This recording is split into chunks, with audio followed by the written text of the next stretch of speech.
പൊന്ന് ലിസി മേഡം, ഈ പെണ്ണെന്ന് അതിന്റെ മുകളിൽ ഇരിക്കണം എന്ന് പറഞ്ഞ് ഇത് യന്ത്രങ്ങളുടെ ഒരു പ്ലേ ആണ് നടക്കുന്നത്. അതിനകത്ത് മനസ്സിലായില്ലേ? ഈ സാധനം യന്ത്രങ്ങളാണ്, ഇത് നമ്മളെ കയ്യിൽ നിൽക്കുന്ന കാര്യമല്ല. എടോ ഇത് യന്ത്രങ്ങളുടെ പ്ലേ ഒന്നുമല്ല, തന്റെ കുതന്ത്രം. എടോ ഞാൻ ഈ ജേസി ബുക്ക് വന്നപ്പോ തന്നെ ഞാൻ എന്തോ ചോദിച്ചു, ഇയാൾ വലിയ ഞെളിഞ്ഞെന്ന് പറഞ്ഞ് 12 കല്യാണ ചെറുക്കനെ പെണ്ണിനെ ഇയാൾ കൊണ്ടുവന്നു. എന്നിട്ട് എന്തോ എന്റെ വീട്ടിൽ വന്ന് മാത്രം സ്റ്റക്കായി പോയി JCB. എടോ കോട്ടുകാരി, ഞാൻ 12 കല്യാണം നടത്തിയത് തന്നെ. 12 കല്യാണം നടത്തിയപ്പോ ചെറുക്കനും പെണ്ണും എന്റെ വണ്ടി JCB തന്നെ വന്നത്. അവരെന്ന് പറഞ്ഞാൽ അടങ്ങി ഒതുങ്ങി JCB-ലിരുന്ന് നിങ്ങളെ പോലെ ഞെളിവിരി കൊണ്ടില്ലേ ഇങ്ങനെ പെണ്ണിനെ കണ്ടപ്പോ? അതല്ലേ നിങ്ങൾ ഇനി താഴെ പോകും ഞെളിവിരി കൊണ്ടൊക്കെ. എനിക്ക് തോന്നുന്നു എവിടെ ഇങ്ങനെ ചവിട്ടിയിട്ടതാണെന്ന് തോന്നുന്നു. ആ പെണ്ണ് ഇങ്ങനെ ചവിട്ടി താഴെ ഇട്ടായിരുന്നു. എടോ നിശ്ചയം കഴിഞ്ഞ് 3 വർഷം ഞാൻ അവളെ സ്നേഹിച്ച്, അവള് സ്നേഹിച്ചപ്പോ എനിക്ക് സ്നേഹസമ്മാനമായിട്ട് തന്നെന്താ അറിയാമോ? എന്താ?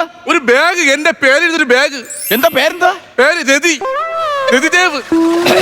കേട്ടാ, ഈ ബാഗും കൊണ്ട് ഞാൻ ഇവിടെ ഊട്ടി ടൂറ് പോയി. ഒരു നോട്ടം കൊണ്ടോ സ്പർശനം കൊണ്ടോ ഞാൻ അവിടെ ദ്രോഹിച്ചിട്ടില്ല. പിന്നെ ഈ ബാഗ് കൊണ്ട് ഞാൻ ഇവളും കൂടെ മൂന്നാറിൽ പോയി. അപ്പോഴും നോട്ടം കൊണ്ടോ സ്പർശനം കൊണ്ടോ ശല്യം ചെയ്തിട്ടേ ഇല്ല.